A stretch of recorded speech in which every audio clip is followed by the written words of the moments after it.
Hello guys, this is your friend and we are back with a new fanfic. Which is what if Naruto refuses to be on Team 7 Council Bashing Part 1. And if you enjoy this fanfic then please press the like button and subscribe to my channel for more fanfic like this. And now let's start the fanfic. An orange-clad boy was walking through the village. Blue eyes, sun-kissed blonde hair, whisker marks on each cheek and an ugly suit. That was definitely the pariah of the village, Uzumaki Naruto. He was going back from the ninja academy with a big smile on his face even though looks of hatred were directed at him. Nearing his run-down flat his thoughts were directed to his birthday in 3 days. Since the incident when he was 4 years old, the Hokage would let him stay with his family for a few days so nobody would harm him. He would surely come this evening or tomorrow morning to get him. Looking around his thoughts drifted to the villagers around him. They will see one day that they can't harm me anymore. Just a few more meters and will be able to throw this stupid smile away from my face. Why would I be smiling when every morning I have a giant scar on my torso to remind me that they would gladly kill me if they could? Walking up the stairs he noticed that something was strange. He could hear nothing from his building. No talks, no TV on, no screams, nothing. He went carefully to his flat thinking that the door would be bashed in, but it was closed just like when he left. Something was amiss though. The slip of paper that he always put between the door and the frame was on the ground. That meant that someone entered his house. Deciding to open the door, he put his back on the wall near his door, stretched his hand to the knob and opened the door. An explosion rocked the building and sent him flying to the ground. He was lucky that he didn't open the door normally or he would be missing his arm right now.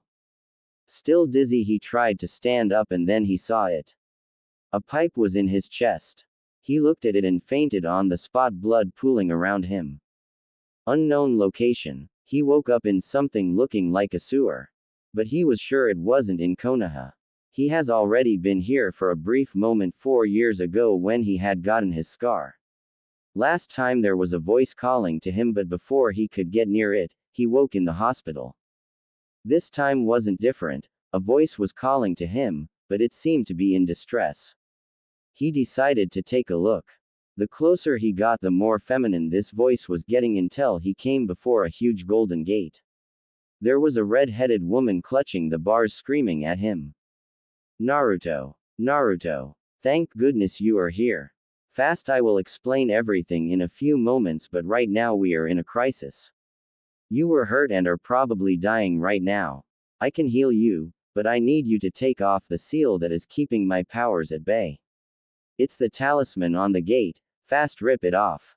Naruto was perplexed. What was she talking about? He was here not hurt or anything. No, he was hurt. He had this pipe lodged in his chest after the explosion. If it was true what she was telling he would risk his chance. He took the talisman seal and was ready to tear it off. But before he could do anything a hand grabbed his own and has pushed him away from the gate. Minato, you don't understand. Your son is in grave danger. I need him to tear it off or else he will die. The redhead screamed at the man. Wait, did she just say son? This man would be his dad. And Minato, the only person to bear this name in the village, was the Yondaime. As he looked up, he could see the face of the man. It really was the Yondaime Hokage. Wasn't he supposed to be dead? I won't let you trick us, Kyuubi. I won't let my son just take off this seal, said Minato. As he was going to just block out the woman, another one appeared. Another redhead, but her hair was much lighter than the woman's behind the bars. She isn't trying to trick you, honey, she is telling the truth. Naru-chan is really hurt outside, she said. Kushi-chan, Kushi-chan, Minato and the Kyuubi said in unison. Yes, it's me, Minato, Kurama. But first we need to do something. Before anyone could do anything, she ripped the seal herself and the gates opened. Kura-chan, please help our son. Of course, Kushi-chan, said Kurama as she flooded the pipes in the sewer with her chakra. In the outside world the pipe began to disintegrate, and the wound started healing.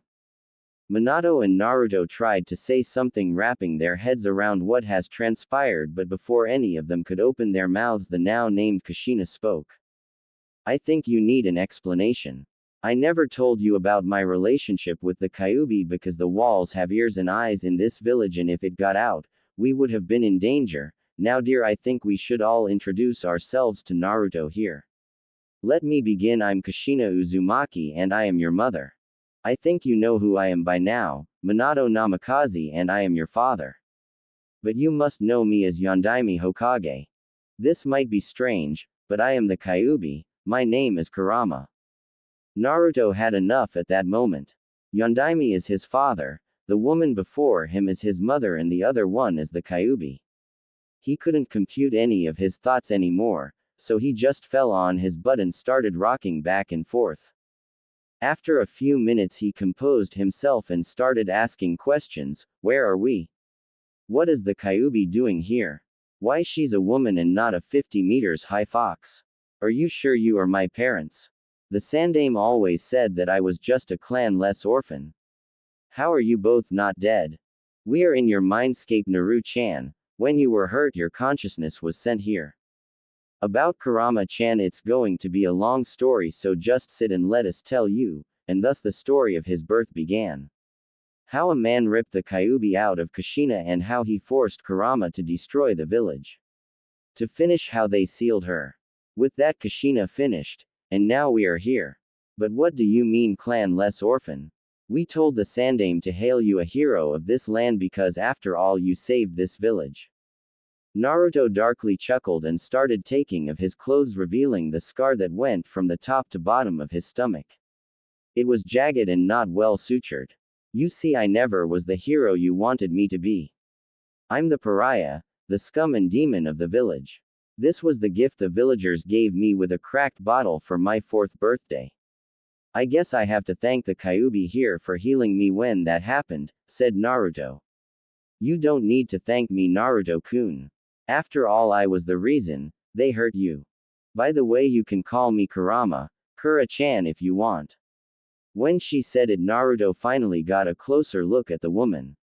She was around her 30s, around 165 centimeters tall. Even with her small frame, she held a regal and powerful aura around her. Anybody could see the power seeping through her red eyes. She was wearing a white kimono with just a purple sash to hold it around her body. Her face was that of a kind yet stern queen. She was almost as beautiful as his mother. Still, thank you anyway. Without you at this moment I would have been dead more than a few times, knowing that my fast regeneration was due to your help. He said with a small bow to her. Next, he turned to his parents and opened his arms as to hug them. They bent down to hug him as well. He touched their faces. They were so joyful that their son was forgiving them, but then he got a better hold of their heads and slammed their heads together. I had to check if your heads were as empty as they sounded to be. You guys were stupid thinking that they would hail me a hero. You left a newborn alone with the reason the village was destroyed, thinking he would be seen as the savior.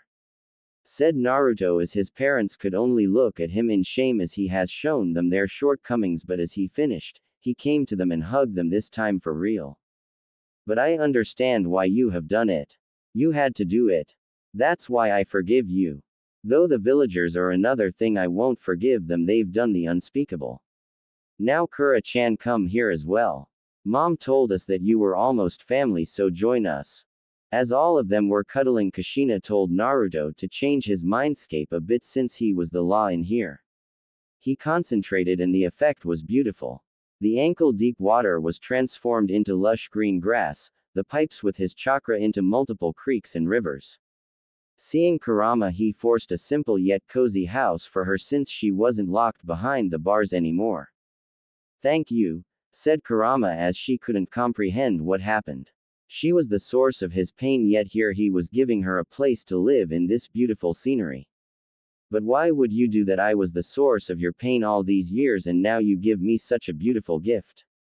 There is nothing to forgive, Kurama-chan. It wasn't your fault as it's not mine that you are trapped in here. And after all, you are family since you were locked in my ancestors for so long. I should at least make your stay bearable. As Naruto pronounced his words, something wet hit his nose. Looking up, he could see Kurama crying, not able to speak. He caressed her head, having seen the parents do this to their children, and continued, "Shush now, the tears don't suit such a strong woman as yourself." After a few hours of talking, the chakra that kept Kushina and Minato inside Naruto started to fade away. They said their teary goodbyes and began to float away, getting more and more transparent. But just before they would vanish, an ominous presence appeared inside Naruto's mindscape. It touched both Minato and Kushina, pumping something inside of them as they regained color and fell anew on the ground. Looking up, Minato knew instantly what it was.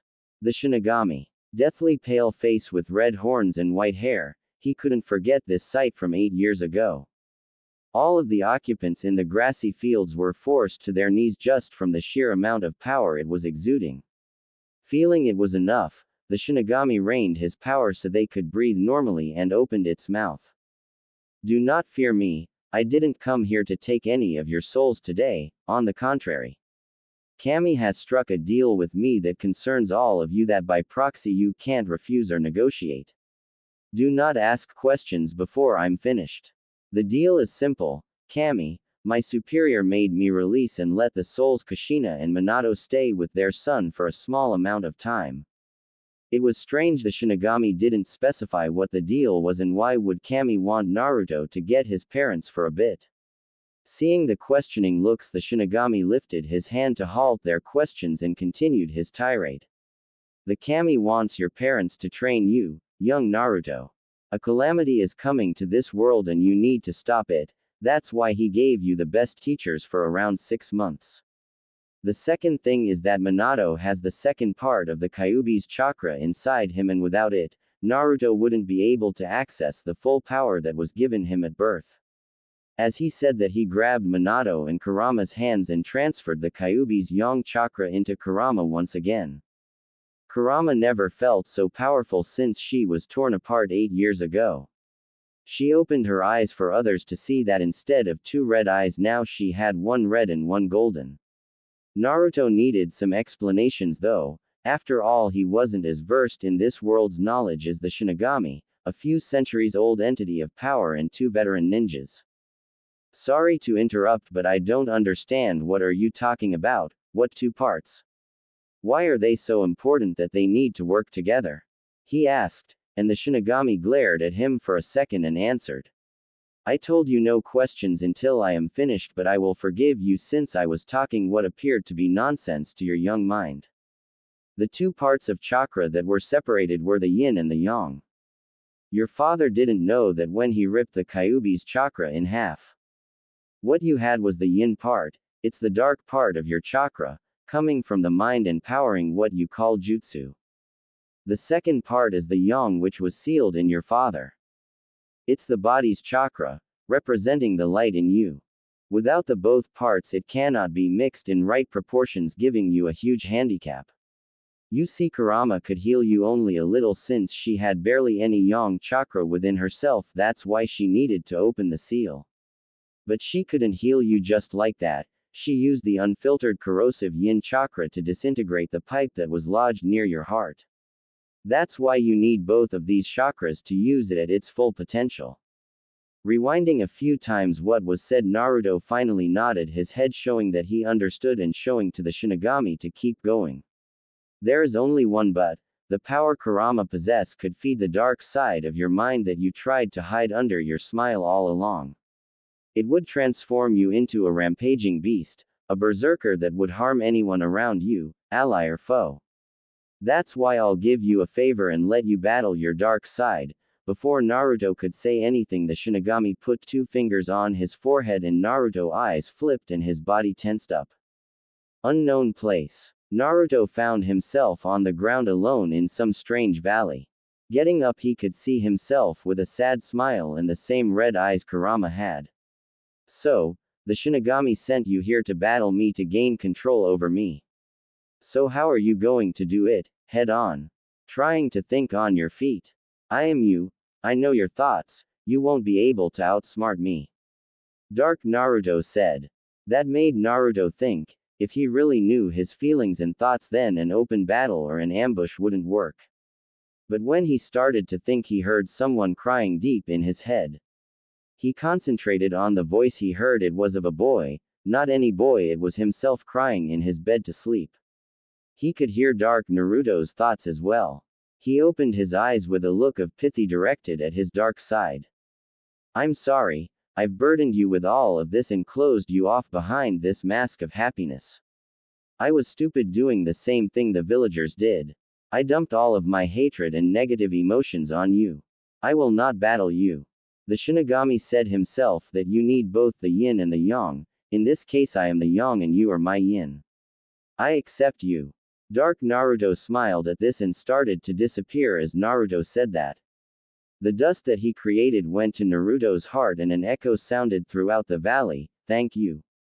Naruto's Mindscape. The Shinigami lifted his fingers off Naruto's forehead. Naruto himself has fallen to his knees, closing his eyes. Have you conquered your dark side, young Naruto? Pressed the Shinigami. No. This answer put his entourage in a somber mood. I accepted him. He was me, my dark side, or should I call it my yin side? You said it yourself, Shinigami-sama, the yang cannot exist without the yin. And that's my proof. He opened his eyes that were just like Kurama's. His left eye was red, and the right was golden in color, showing that he could access both of the chakras without going mad. That's even better. Ha ha ha, normally you shouldn't be able to access the yin since it would consume you and would only work as a stabilizer for the yang. But you consumed your own yin, making you accept the Kyuubi's yin. Now I understand why the kami chose you. Did he just receive a praise and a laugh from the entity that governed the macabre of this world? Yes, he did, and it was the best thing he could ever imagine as his birthday gift. I don't have much time left to speak with you. I will ask the three of you train Naruto as much as you can. I can only give you 6 months of this reunion. I will come back then to tell you about the rest of the deal that the kami made. Do not fret, it's nothing extravagant, but it won't be easy.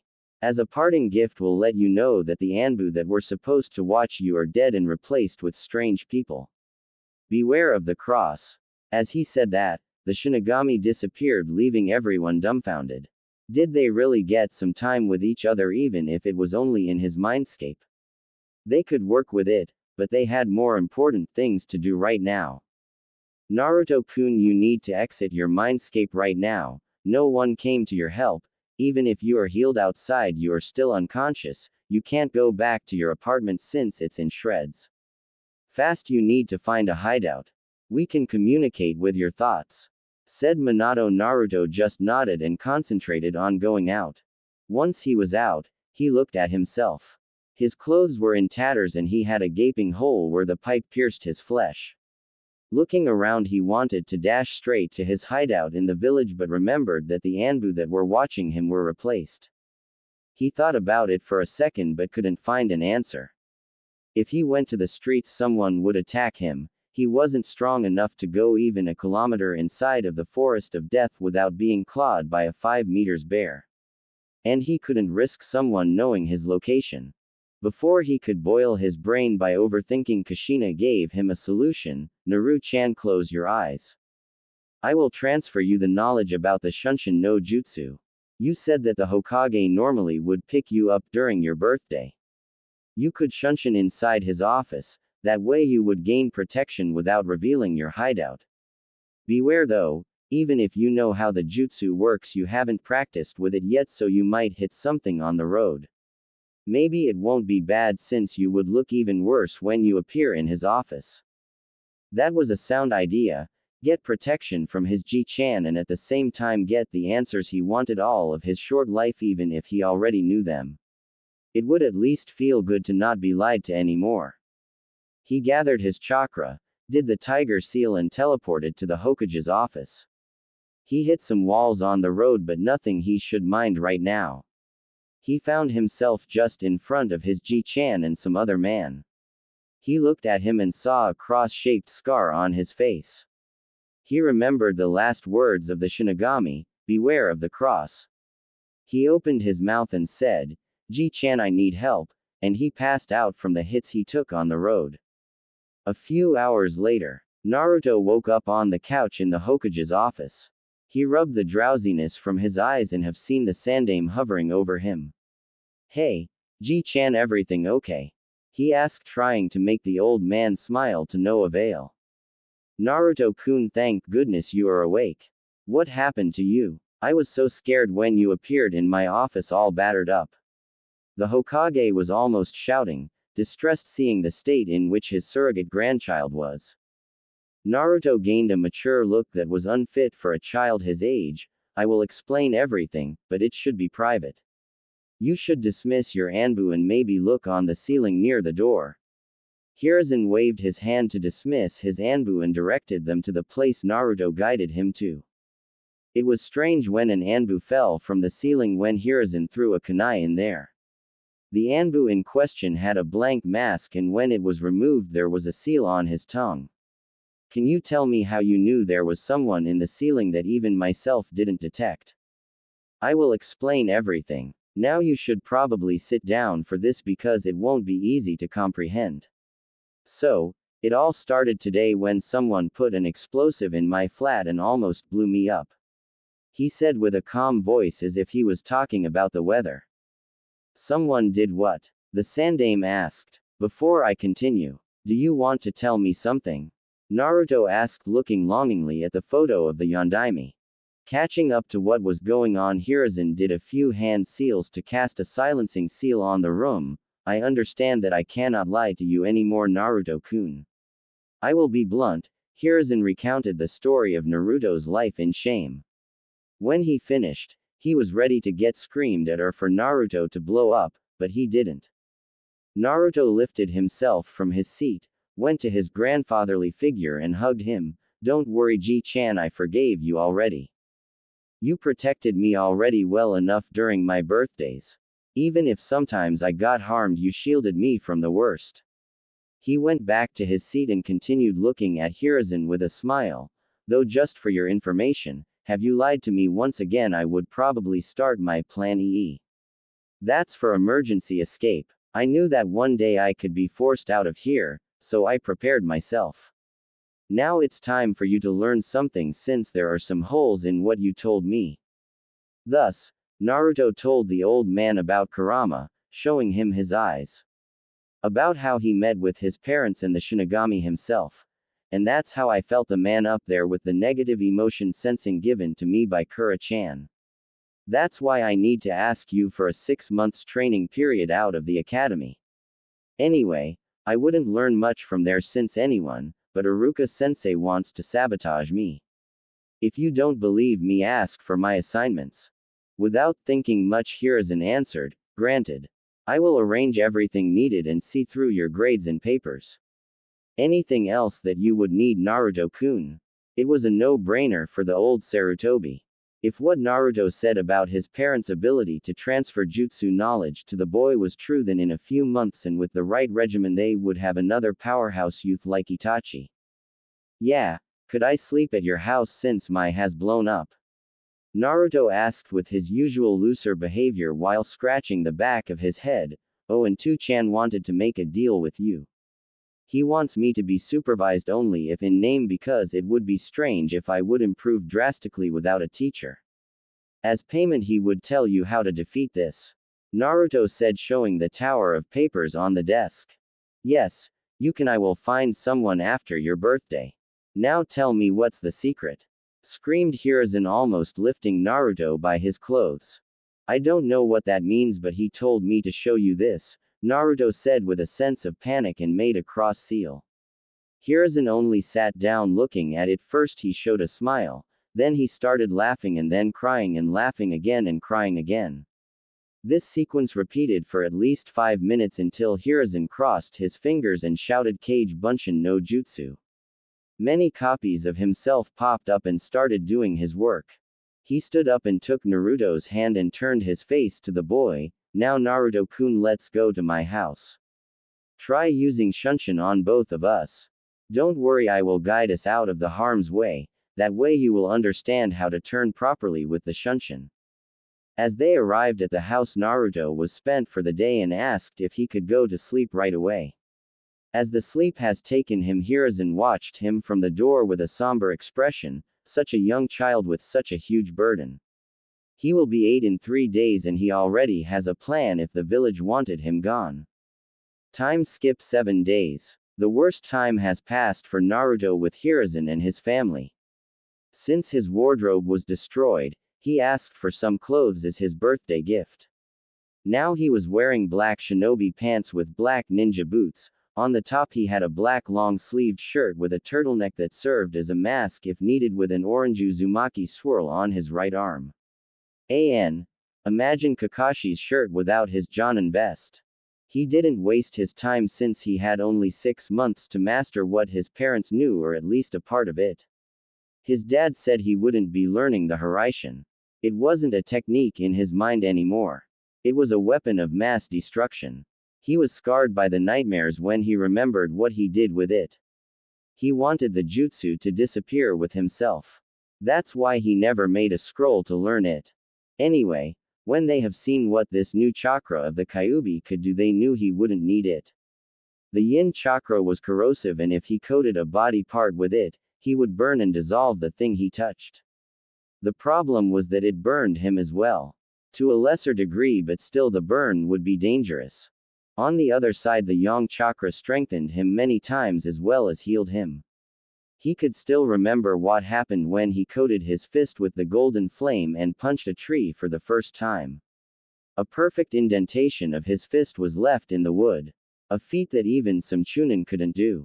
Nonetheless, this strength came with a price of him becoming fatigued much earlier, even if he was the incarnation of stamina.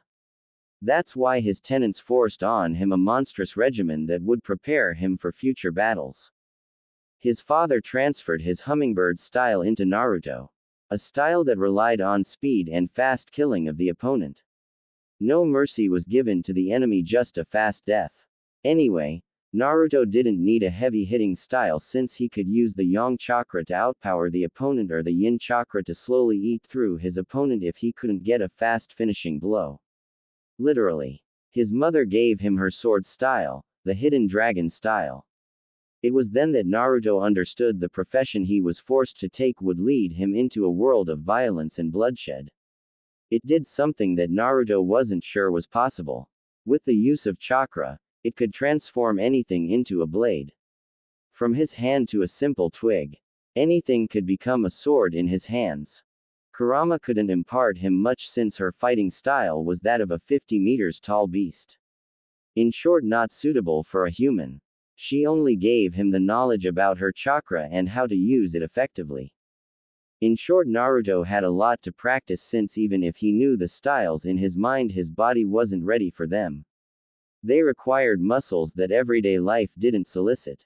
They decided that right now the best would be for Naruto to learn how to use the basics of his taijutsu and the empty hand stance of his kenjutsu, as well as the control over the yang chakra.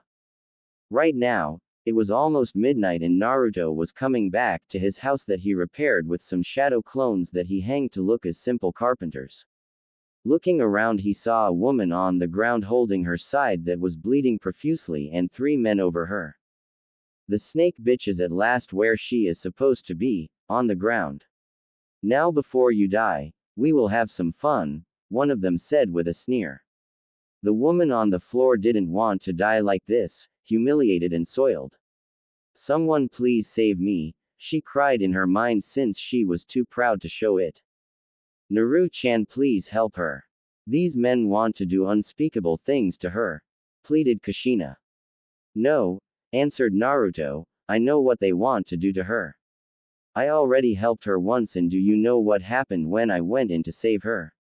She ran, leaving me alone against 3 adults that beat me up so hard that even Kurama-chan had to heal me for 3 days because of the amount of broken bones. He said that with anger in his voice. Please Naruto-kun, help her. I understand that you hate the fact about what happened last time, but please save her. Don't let her die like the trash, soiled on the ground, raped by her own villagers. Kurama pleaded with Kushina. If something happens like that time, I will show you all what happened 4 years ago, so you guys understand why I hate the villagers. Naruto reluctantly obliged and pumped the yang chakra in his legs, engulfing them in tongues of golden flames, and sprinted at the group. Before the man could touch the woman on the ground, something golden flashed in front of his eyes. Naruto swept the woman and put her 20 meters further from the place. Seeing she had a kunai lodged in her side, he decided to hasten. He put up his mask just in case and turned around, thankful that there was barely any light to illuminate his blonde hair. He turned around and have seen what were the eternal genins, people that were over 20 years old yet never had any success on the field and either stayed genins or died on the missions. The luck was on his side. He pumped even more yang into his legs and arms and rushed at them, knocking them out before they could even see his face. He put them all in the trash and sprinted to the woman. She was barely conscious because of the blood loss, but before she passed out, she told Naruto where she lived. He could heal her with the yang chakra, and even if he brought her to a hospital, they would think he was the one who did it. He grabbed her arm and shunshined them to her home. Quickly thinking on his feet, he took of her trench coat and her mesh. He had a grim expression looking at the wound. Even if he healed her with the yang chakra, the kunai that was in her has been old and rusty, leaving bits of metal in her lungs. She wouldn't live long if it stayed there. He took out the kunai and started using the yin to disintegrate all of the metal and rusty bits of the kunai. He burned himself to a high degree because he had to control precisely the chakra, and the only way he could do it was by taking the toll himself. When it was done, he started sealing her wound with the yang. She was in the clear now. Looking at his hand, it lacked skin at many places and hurt like hell, but he didn't have the possibility to use any more yang or he would pass out himself. So, he just took a towel and bandaged it for the night. Leaving her home, he closed the door and shunshined to his house to get some sleep. Next morning, the woman from the previous night awakened groggily without any pain in her side. She remembered now. She was saved once again by the Uzumaki brat. She concentrated on her surroundings and have seen two figures over her two and only friends, Azuki Yugao and Kurenai Yuhi. Anko, what happened to you? We were so scared when you didn't come last night, said Kurenai. Before Anko could understand everything that happened last night, she said, Uzumaki brat. The beauties in her house gained angry looks on their faces, and before Anko could tell anything more, both of them shunshined to the said Naruto. Naruto woke up when someone smashed into his door. His head still had burn marks because Kurama didn't want to risk giving her host any damage by forcing any yang chakra. He looked up and have seen the two women. One had unruly black hair, red eyes, and a strange dress. The other was in a standard Anbu gear with a katana drawn and ready to kill. They both shouted at him, "What have you done to Anko last night, you bastard?" And lounged at him. He evaded the kunai from the black-haired woman, but he has put himself in the strike of the purple-haired woman. Her katana pierced his stomach, but a strange golden flame appeared around the wound. "C never should have helped her," he said to his tenants that were in a state of panic. Naruto, however, grabbed the offending katana and plunged it deeper, making it come out the other side. This was a painful tactic, but it gave him the way to grab the attacker and try to pummel her with the yang-enhanced fist. It didn't work as the raven-haired woman started the seals for a genjutsu. At the same moment, Anko came through the door and shouted, "Stoop." But it was too late. Kurenai has already put the boy in the genjutsu. Yugao took the sword out of his gut, but the flame sealed the wound, not leaving any trace. The boy, however, started spasming, knowing he was already in the Magen Narukumi no Jutsu. Anko ran to him, trying to stabilize him so he didn't harm himself while spasming. "Anko, what are you doing? He harmed you last night, didn't he? Let him rot in the genjutsu," asked Yugao. Kurenai, lift the genjutsu. You guys up big time. He saved me last night. I will explain later, but now lift the genjutsu up before he bites off his tongue. Ordered Anko, and Kurenai could only do what she was told. The spasms stopped, and 30 seconds later Naruto came back to reality with an angered look directed at the three women in his apartment. Great, next time that one of your friends is about to be raped, I will remember to not help her if getting stabbed and put into a nightmare is the thank you. Maybe I should even call a bar so everybody can enjoy. Sincerely, you. Now get out of my house. I would tell you to close the door, but you dimwits bashed it in. What do you mean raped? Gulped Yugao, seeing the blood dripping from her swords. Haven't I told you to get out? Well, if you insist, ask your friend there what happened last night.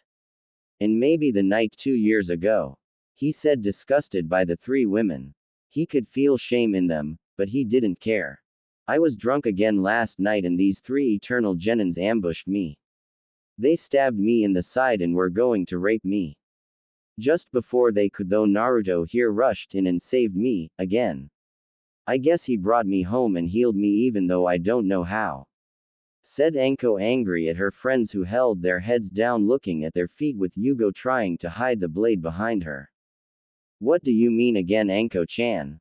Asked Kurenai, but Anko didn't want to answer this question, to which Naruto rose back to his feet. You see, when I was 6 the same situation happened, though that time, I didn't have the strength to beat them or defend myself. Thinking I have the backing of a ninja who just needed the distraction to counterattack, I did it. He paused there, shooting a glare at Anko. Well, she needed a distraction to run away, leaving me to get beaten almost to death. But hey, I guess I should be happy that she didn't join them, seeing how your group says thank you. We are so, they said in unison, but were stopped in their tracks by Naruto. Yes, sorry. Keep it to yourselves. You showed how thankful you are already. I don't need to know how sorry you are. I had enough things lodged in myself today. I changed my mind. Can you stay here because I need to find a new door and don't want anything more destroyed today? As Naruto stomped out of the house and shunshin somewhere. We fucked up big time, didn't we? Let's hope he doesn't tell Hokage-sama or else we are neck deep in shit. Said Yugao. Yes, we did, but he won't do it. The Hokage won't be able to do anything to us since we are all Jonin or Anbu and the council will protect us. It won't matter. Said a sad Anko. Only Kurenai had a blank look on her face. The kid pushed a sword through himself all alone and was beaten to death at least few times if she remembered right. She forced him to see something even worse with her genjutsu. He is 8 years old. We didn't even think what we were doing. I subjected an 8-year-old to torture with my genjutsu. Finally Kurenai opened her mouth, sick with herself. With Naruto. Are you happy now? I knew that would happen in the end. If not for Kurama-chan, that would have been an instant trip to a hospital. Oh, wait, the hospital would have let me die. Said Naruto to his mother and Kurama. They couldn't even tell that they were sorry. Naruto has done something good and the world smacked him for that on the head. Once I install this new door we are going to train, I need to be stronger so situations like these won't happen anymore. I can't even tell the Hokage. He won't be able to do anything. The council will sweep the entire thing under the rug. He neared his house with the wooden board in his hands. No need for a new expensive door. It would be destroyed anyway. Not paying attention to the three women inside, he summoned a clone to help him replace the door. He put on the last bolt and turned around to them. Can you please tell me why the fuck are you still here? I have my door on. No need for you three trying to coax me into being sorry by doing my bed and cleaning my blood off the floor. We want to know how you healed me last night and why is your hand still burned when you healed the stab within a second. At this Naruto looked at his hand that he forgot from this ordeal and pumped the yang chakra inside. The flame engulfed it and a few seconds later it was as new. Like that, and I burned myself trying to disintegrate the metal bits that were lodged inside Anko's side, if I remember her name right. The guilt on their faces was now clear as water. He burned himself to the point his skin was non-existent to help their friend and they tortured him. Nice. If you want to know more you can go ask the Hokage, he finished with a smirk. They couldn't unless they exposed themselves. Now out, I think you girls did enough this morning. They couldn't argue anymore, so they quit his flat and went on with their lives disgusted by themselves. All of them but Kurenai, who wanted to know something else. What have I made you see in the genjutsu? She asked. For fuck's sake, you really want to know? Then sit down, I will tell you what happened 4 years ago and let you imagine what have I seen in your genjutsu, he said with Kushina and Kurama listening intently since he never told them what exactly happened. That night some sick decided to see if I really was human, so he took kunais and crucified me to a wall. Then he took some broken glass to be sure that it hurt as much as it could. He opened me up and started looking what I looked like inside. He made everything to keep me awake the entire time. 4 straight hours of cutting and inspecting. The trip to T&I would be more pleasant for a 4-year-old. He chuckled darkly as he lifted to show the nasty scar. Something normally impossible for the Kyuubi Jinchuriki. Kurenai looked as she was going to puke. Back in her days, every academy student were forced to see what was going on in the T&I to prepare themselves. They were only shown the light version of the section but still left many of them scarred. Yet this boy in front of her said it would be pleasant to be in place of the prisoners that were tortured. She got up and with tears going out of her eyes she quit the house. Finally, Naruto could go at last to the training ground in his hideout to train. Next day, Naruto got up today without anyone barging through his door. It was a good day until an Anbu sporting the same purple hair as the woman who stabbed him yesterday came to him. Hokage-sama wants to see you, Uzumaki Naruto, she said and shunshined with him to the office. Naruto was greeted by the Hokage and his clones inside. The grandfather looked at him and said, "Good morning, Naruto-kun. I chose someone for your guardian. I think you can relate with her in some way. Now please let me introduce you, Anko Mitarashi." Naruto gained a scowl at the name, and when the 20-something-year-old entered the office his scowl deepened, and her face fell, still ashamed. "I refuse, Ji-chan. But why? She is a Jonin and can teach you very well with your other teachers. We have a conflict of interest. If you want to know, you can ask her yourself." The Hokage turned to her and motioned for her to speak. "It would be better if my friends Yugao and Kurenai were here." He asked instantly for them to come in. When they did, their faces fell, seeing the blonde inside, thinking that he snitched on them. "Now can someone tell me why 3 of my Jonin kunoichi have a conflict of interest with an 8-year-old? Hiruzen was getting impatient. "Yesterday, I got drunk and some eternal genins tried to rape me. Naruto here saved me and healed me while burning his hand. He left me only in my bra. That's why when I woke up Kurenai and Yugao thought he was the one to do something to me and Yugao stabbed Naruto while I put him in the hell viewing technique." Finished Kurenai, awaiting the wrath of the god of shinobi. She wasn't wrong when the killing intent made all 3 of them go down on their knees with Hiruzen showing a furious face.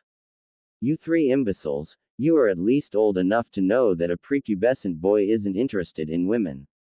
Tell me how you imagined him doing something to her with his dick only serving only to pee at the moment." He roared at them. "Naruto-kun, are you okay? I can't imagine. What have you seen in the genjutsu?" Hiruzen went back to his Ji-chan mode, still forcing the kunoichi to the floor. "Let's just say it was worse than 4 years ago and leave it at that. Don't worry, Ji-chan, you know I have a high pain tolerance." That struck a chord in the women.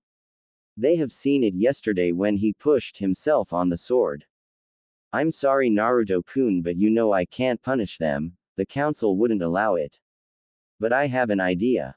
The Hokage chuckled darkly, letting the women stand up. "Azuki Yugao, Yuhi Kurenai, Mitarashi Anko. You have a new long-term mission. You are to train Naruto Uzumaki for the next 6 months. Normally the pay would have been a monthly S rank, but as punishment it will be only an A rank for each of you. Now Naruto-kun, you should begin your training right away," he told Naruto, who quit the office with a smile, getting another 3 powerful teachers instead of just 1. "Okay, everybody grab me, we are going to Shunshin so nobody can follow us." Unknown location with Naruto. They were brought inside a strange underground lab of some sort. Before Naruto could show them what was where, he was halted by the questions. "Where are we?" "We are in a secret lab of a guy named Orochimaru. He researched something called the cursed seal here. Real nasty stuff. Though I think I have a way to take it off, maybe not right now but maybe in a few weeks, he trailed in his rumblings. What he didn't see were the faces of the girls. First it was disgust at the name of the Orochimaru, then sadness at the mention of the cursed seal to elation when they learned about the possibility to take it off. Anko couldn't wait and fired her questions. How can you take it off? The seal master of this village tried and could only seal it off. The same way I disintegrated the metal and rust in your wound. What will you hear now is an S-ranked secret. You can talk about it, but it will throw you and everybody you know in prison or straight to execution. You sure you want to know? He asked, seeing the glint of hope in her eyes. Then he remembered when he has seen Anko almost she had one of the prototypes on her shoulder. Yes, they answered. Okay, it's a long story so make yourself comfortable. And thus he began his story about the explosions and what ensued, that way I could disintegrate the seal on the chakra level. The problem is that I don't have the necessary control over yin to do it without disintegrating my whole hand. Now they understood why he missed some skin on his hand yesterday. And they understood the sacrifice he made for her. Anko looked him in the eyes and bowed. Thank you. I never said it but thank you for the last time and this time. I never thanked you. Lift your head, Anko-sensei. A simple thank you would have been enough. Now shouldn't we start the training, senseis? Naruto told with a scratch to the back of his hand and spawned 10 clones. Time skip 5 months. If you asked Naruto how his last 5 months were, he would sum it up in one word. Rough. The training was rough. Not only his tenants forced him to practice their specialties and jutsus, but his physical teachers were giving him a tough time as well. When Yugao learned that he was learning the hidden dragon style, she has gotten a malicious glint in her eyes. She was a kenjutsu expert using her dancing moonlight style. She wanted to spar one day against a hidden dragon style user one day, though when Kushina died the last user died as well. Now that Naruto was learning it, she has gotten another chance for the spar. True, even if he mastered it, he wouldn't be able to make her go all out because of his lack of physical strength as a child. But in a few years, she dreamt. Since then Yugao would always train Naruto in kenjutsu until a point which Naruto accepted her. She had this half-annoying big sister half-caring mother side which appealed to Naruto. Anko was a bit down because she couldn't force him to become like her. He had his mischievous side, but he wasn't as outgoing like her since he dropped his mask. He became more composed and his pranking lessened. Instead of quantity he went for quality. Her primary objective as his teacher was to give him pointers in nin and taijutsu in the real world. Last but not least, Kurenai was the most depressed out of them because she was virtually useless to him. His massive chakra reserves disabled any use of genjutsu by him. Though she supervised his chakra control. Both his and Kurama's. Speaking of his teachers, their relationships changed by a huge factor. At first Naruto couldn't stand in their vicinity for more than 15 minutes, making them be his teachers only in name. That was until the 3 kunoichi couldn't stand it anymore and forced him to at least speak to them. Which wasn't that hard. After all, he was strong, even very strong for his age, but they were seasoned jonins. The second one to break the ice was Anko, who followed him everywhere until he gave in. They sat in silence for a few hours until Anko told him her life story and why she was so unbelieving when he told her that he could take off her seal. Naruto found the words of the old Hokage true. They really could relate to each other as he recounted his own story, which was much worse since he couldn't defend himself. After that night he focused even more on the control of the Kyuubi's chakra. He wouldn't let someone else's life be dictated by a seal that was forced on them. Even more since her seal didn't have any real purpose and only hurt her. Speaking of controlling this power, the last one that Naruto warmed to was Kurenai. She could only supervise him in case he did something stupid while practicing.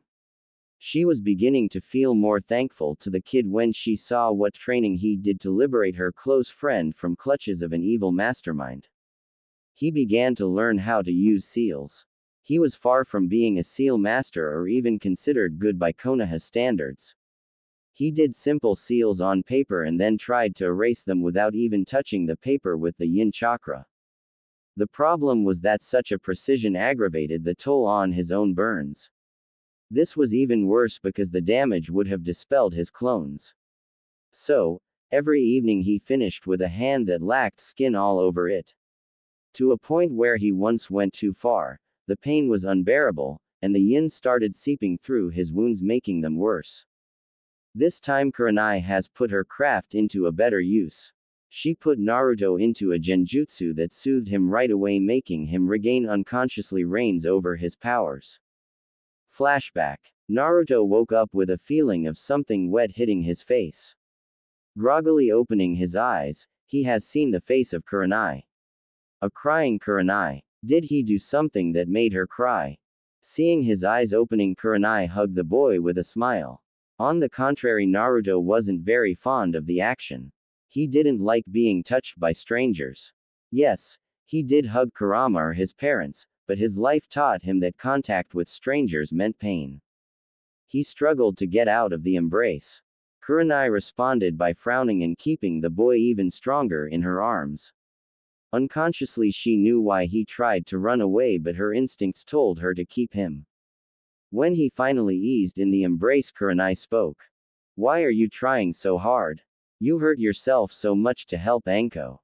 You really don't know how to say, thank you, Kurenai-sensei." She blushed at that with a small pout. "It's easy. Ji-chan said that I could relate to Anko, and it's true. We both have seals and pasts that force us into being pariahs of this village. That's why I want to help her that much. No need for two people forced into living hell because of a seal." Kurenai widened her eyes listening to that. She hugged him even more and started to whisper, "Thank you. You don't know what that means to us three, that you want to help Anko this much." Flashback end. This training was going well until it hit a wall about 1 month ago. Naruto has gotten good enough to destroy any kind of seal written on normal paper without suffering any injury. This had some additional perks because his control over yin and yang was very good, making all of his teachers astounded by the progress. The problem was that Naruto could only erase a seal on paper. He wasn't sure if it would be good enough to not harm a human with the yin. He couldn't ask anyone to let them apply seals on them to try and destroy them. With a bit of thinking he got an answer. It was the chakra paper. It was so sensitive to chakra that even a small amount would show someone's nature, even civilians. That was the wall. It was so expensive that the amount he needed to train would exhaust a family's monthly budget. He needed money and he knew what to do. Flashback. So how are we going to finance this project, Naruto-kun? Anko asked dejectedly. I have an idea. We are going to trade information with Ji-chan for a hefty sum. To be exact, the information about all of Orochimaru's hideouts in the village. Naruto responded with a naughty smirk. Hokage office. Naruto and his 3 friends entered the office. The sight pleased Hiruzen as all 4 of them were smiling and Kurenai was roughing Naruto's hair. Finally, Naruto gained some friends even if they were more than double his age. What brings you here at this fine day? Asked Hiruzen, taking a puff from his pipe. I want to trade crucial information, Gigi, answered Naruto. Oh, and what would it be? You've already given me the secret for the paperwork. Let's say for a price of 1 S-class mission I give you info about all of Orochimaru's hideouts in the village. This put Hiruzen straight into his Hokage mode. This wasn't a simple matter anymore. If they could gather data about his older student from there, it would greatly benefit the village. Naruto, how did you come to get this intel? Tell me, quickly. This scared Naruto a bit. Gulping, he answered. You remember about my plan EE. The place that I chose for my hideout turned out to be one of his cleaner laboratories. Inside there was a map with all of them inside the village. I would be cautious though. I've been to some of them and most of them aren't as pretty as my own. If it's true that map is worth much more than a simple S rank, I will give you an equivalent of 2 S ranks. Now give me the map. Naruto unsealed 2 scrolls and given it to him. There is the map. I erased the location of my hideout, so in compensation I've gathered everything in there that belonged to Orochimaru and sealed it in the other scroll. Sarutobi opened the scroll and gave a nod. He took a piece of paper and scribbled something on it. Here, take this downstairs, the Chunin will give you the money. Yugao-sensei, can you do this and go by the necessary amount? About 4 kilos. It would be easier if someone with a higher rank would do this. Naruto gave her the slip, but she refused. I can't, Naruto-kun. I need to talk to the Hokage about you. The three of us already talked about it. Please, Kurenai, can you do what he asked? Hiruzen looked at her quizzically, and after Kurenai left he motioned her to speak. You see, Hokage-sama, Naruto here grows fast, too fast. It would be stupid to send him back to the academy. He would destroy his class 10 times over with a single strike if he wanted to. It would be a waste of his talents to do it. I propose to enroll him into Anbu. We all know here that Anbu aren't only Junins. Sometimes we recruit even Genins because of their abilities. Naruto-kun fits the bill perfectly. He's already stronger than any Genin and his abilities make him even stronger. He's like Tsunade-sama, a medic that can destroy keeps. I will let you look into that. Flashback end. A few days ago, Naruto perfected his use of yin. Even if by accidents he discovered many times his affinity for wind and slight fire caused by Kurama's chakra flowing through his body since day one, he found a way to disintegrate seals written on the chakra paper. He did so by using both the yin and the yang at the same time. The yang would create an almost infinitely thin border around the seal, making a vessel for the yin to flow through the chakra-infused ink and leaving a perfect and usable chakra paper behind. Today was the day to free Anko. The preparations were complete. For the last hour Naruto spent time with his interior tenants, making sure that everything would work perfectly. He entered a room where Anko was sitting in only her sports bra. A necessity for kunoichis. Kurenai and Yugao were holding her hands to relieve the stress. Naruto stood in front of them, looking Anko straight into the eyes. She didn't trust herself to speak, so she just gave him a smile and a nod. He nodded back and began. He touched her shoulder, coating it with the yang until it formed a light around the cursed seal. When he felt ready, he poured the yin inside the vessel. A few seconds later he did something that even the seal master of the village couldn't do. He destroyed Orochimaru's magnum opus. To be on the safe side, he flushed her shoulder with the yang to neutralize any yin that could infect her. Looking at his fingers, he has seen some burn marks. He preferred to be extra cautious with Anko and made sure that any burns were given to him. It was a small price compared to the smiles his three friends gave him and a huge hug from Anko, who now had a perfect unblemished skin. Time skip 1 month. The time was nearing. The Shinigami would come today to take back the souls of Minato and Kushina. For the last few days Naruto spent all of his time with them, unwilling to say goodbye. He knew that day would come, but he didn't want it to. It was Kushina that gave him a new perspective on this. She reminded him that outside he had his nei-chans as well as Kurenai inside of him. Since the day that Naruto freed Anko, the three of his senseis became something else to him, a family. The mischievous Anko nei, the annoying yet loving Yugao nei, and the always composed nevertheless easily flushed Kurenai nei. Mindscape. Naruto was hugging his parents, not wanting to let them go. They were all reminiscing the good times together during the 6 months. The training they put him through, the unconditional love they have given to him. All of his tenants were sure that they've done all they could to prepare Naruto for the future. They taught him everything they deemed in his grasp. The things he couldn't for the moment were stored in what they called mind gates. They would unlock when the seal algorithm inside would deem the young boy ready.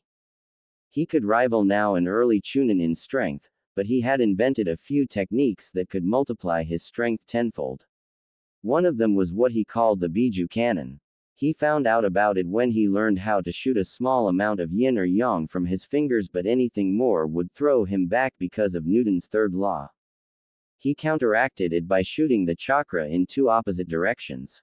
This countered the thrust he produced to the front and gave him quite a forest razor. Yes, I based it on Suna's ex-burner from KHR. Right now, he was on the process of concentrating the beam to instead of getting a wide spread he would get a long-range laser to kill from afar. Their rumblings were cut short when they felt the same ominous presence from 6 months ago. The Shinigami was back to take the souls of Minato and Kushina and specify the rest of the deal. Greetings mortals, I hope you all prepared yourselves.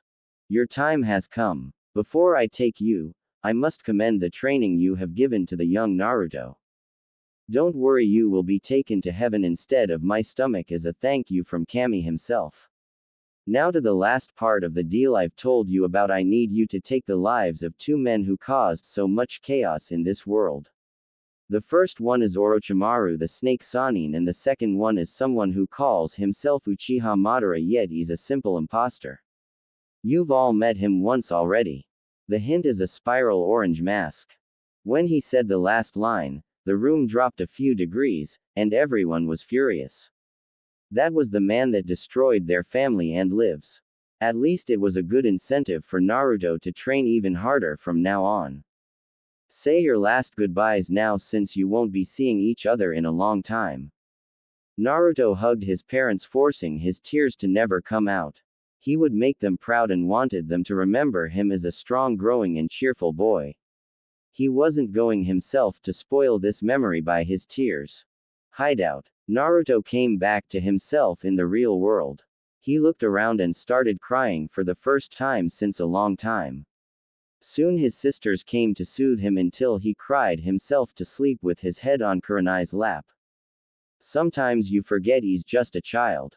He's not even 9 and tomorrow he will begin his training in Anbu. Seeing him cry like that makes you question the order of this world where children have to kill each other for their village, said Kurenai, brushing one of Naruto's locks out of his face. Next day, Naruto was brought to the Hokage's office by his ex-teachers since yesterday their mission has come to an end. Today his life would change drastically, he would be incorporated into the Anbu.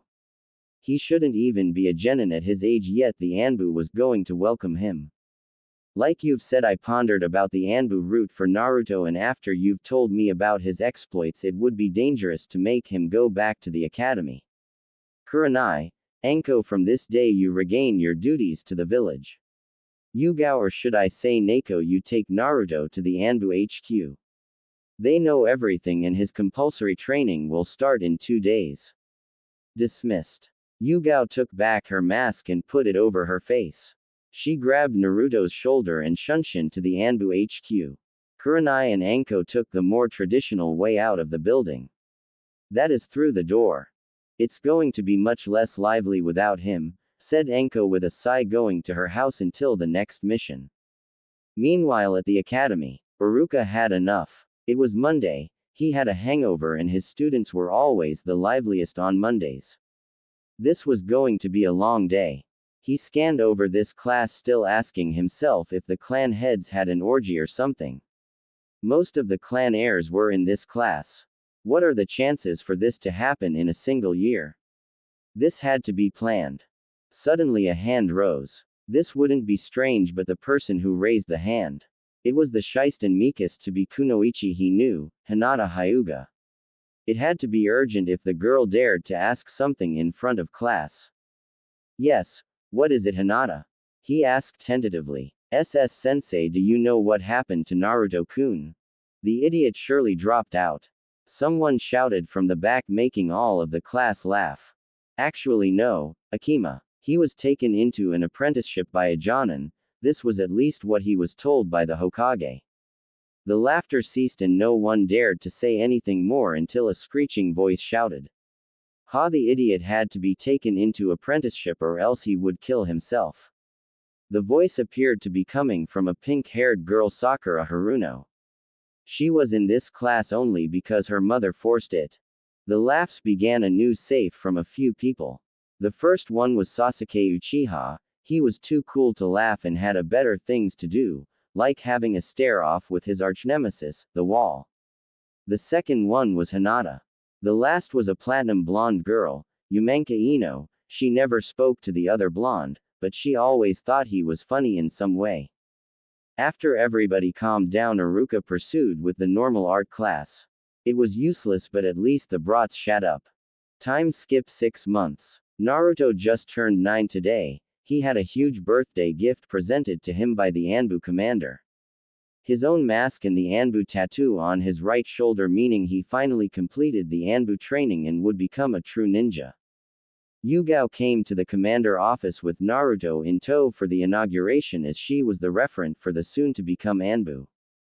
Dragon was sitting behind his desk with a blank mask on his desk, as well as another nameless Anbu with a tattooing equipment. He motioned Naruto to go to the Anbu for the tattoo. 1 hour later it was done. He was happy that the ink they used was chakra-based, so unless you had to show it, it would stay hidden, because he has foregone the sleeves on his shirt, as he always burned them off while using Biju cannon at full power. The other task of it was to identify real Anbu, because the tattoo had the chakra imprint from Dragon himself. Naruto took the mask, presented it to him, not understanding why it was blank. Seeing this, Dragon explained. The mask of an Anbu is like his ID, no one has the same photo on it, right? It's the same for us, the mask will give you your new identity when you put it on. Naruto nodded and tentatively put it on his face. Soon purple markings began forming an animal. He produced an ox mask. An animal known for its great strength. After seeing what Naruto could do with his yang, he didn't have any doubts about it. Welcome to the family, Ushi. Stay in the HQ, tomorrow morning I will have the first mission for you, said the commander. Next day, Naruto was woken up by Yugao at 5 a.m. to announce that Dragon wanted their presence in his office at 6 a.m. When he got ready, she gave him a long box. I couldn't give you your birthday present yesterday. Happy birthday, Naruto. Come on, open it. Inside the box was a 50 centimeters long wakizashi. It was perfectly pitch black and fit into a matte black scabbard, suited for a ninja, since a reflection from a normal blade could reveal your position. It was beautifully crafted. It is coated in chakra metal, that way you keep a normal blade's sturdiness with the capacity to put chakra out. I went for the wakizashi because of your style and the Hin no Jutsu you learned from Asuma. It was at the time when Kurenai traded her favor with Asuma to help Naruto learn the wind chakra. Yugao, nay, you shouldn't have. Thank you so much. He hugged his sister in a bliss. It's okay, Naruto-kun. Now let's go see Dragon before he chews us both for being tardy. When they entered his office, Dragon was sitting once again behind his desk. What did he do all day other than sitting? Did he sleep there? Was he even human? Perfect timing, 6 a.m. I have a mission for both of you, since Neko you are still his referent until the end of this mission. It will be simple. The Hokage wanted to see the firepower of Ushi in a real-life situation. Don't hold any stops. Neko will carry you back if you exhaust your chakra. Don't worry, it's all accounted for. He turned around and given them the files. The mission is simple. Some Nukenin have gathered around 80 bandits around them.